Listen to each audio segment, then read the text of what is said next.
بسم اللہ الرحمن الرحیم۔ روزانہ اسلامی واقعات سننے کے لیے ہمارے چینل کو سبسکرائب کریں۔ شکریہ۔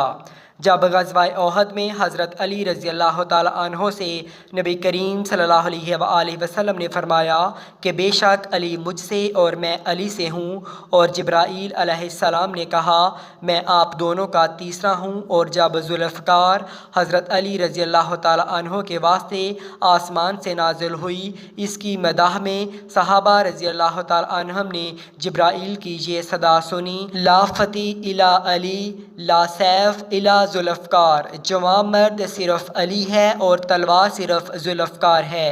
غزوہ خندق میں علی ابن ابی طالب جب عمرو ابن عبدو کے مقابلے میں اترے تو حضرت محمد صلی اللہ علیہ وآلہ وسلم نے فرمایا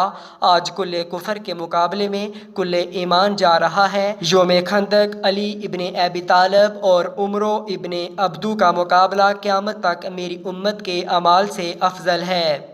حضرت سعد بن ابی وقاص رضی اللہ تعالیٰ عنہ سے روایت ہے کہ رسول اللہ صلی اللہ علیہ وآلہ وسلم نے حضرت علی رضی اللہ تعالیٰ عنہ کو مدینہ منورہ پر حاکم بنایا۔ جب آپ غزوہ تبوک میں تشریف لے گئے تو حضرت علی رضی اللہ تعالیٰ عنہ نے عرض کیا اے اللہ کے رسول صلی اللہ علیہ وآلہ وسلم، آپ مجھے عورتوں اور بچوں میں چھوڑ رہے ہیں؟ تو آپ صلی اللہ علیہ وآلہ وسلم نے فرمایا اے علی، کیا تو اس بات پر راضی نہیں کہ تیرا مقام میرے ہاں ایسے ہے کہ جیسے ہارون کا حضرت موسیٰ علیہ السلام کے ہاں، مگر میرے بعد کوئی نبی نہیں ہے۔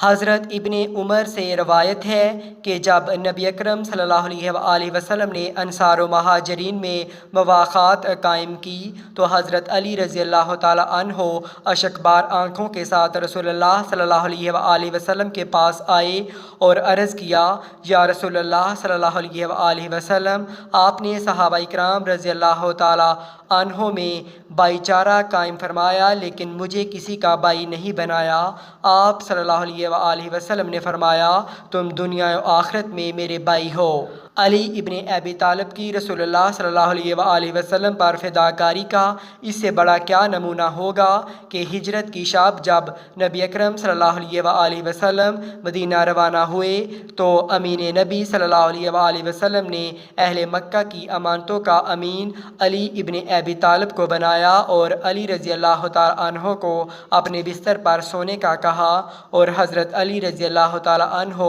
کفار مکہ کے گھیراؤ میں رسول اللہ صلی اللہ علیہ وآلہ وسلم کے بستر پر بلا خوف و خطر سو گئے۔ رسول خدا صلی اللہ علیہ وآلہ وسلم نے باحکم خدا شہزادی کونین خاتون جنت فاطمۃ الزہرا رضی اللہ تعالیٰ عنہا کی تجویز حضرت علی رضی اللہ تعالیٰ عنہ سے فرمائی۔ حضرت انس رضی اللہ تعالیٰ عنہ سے مروی ہے رسول اللہ صلی اللہ علیہ وآلہ وسلم مسجد میں تشریف فرما تھے اور حضرت علی رضی اللہ تعالیٰ عنہ سے فرمایا یہ جبرائیل ہے جو مجھے بتا رہا ہے کہ اللہ تعالیٰ نے تمہاری شادی فاطمہ سے کر دی ہے اور تمہارے نکاح پر 40,000 فرشتوں کو گواہ کے طور پر مجلس نکاح میں شریک کیا گیا، اور شجرہ طوبہ سے فرمایا ان پر موتی اور یاقوت نشاور کرو، پھر حوریں ان موتیوں اور یاقوتوں سے تھال بھرنے لگیں جنہیں فرشتے قیامت تک ایک دوسرے کو بطور تحفہ دیں گے۔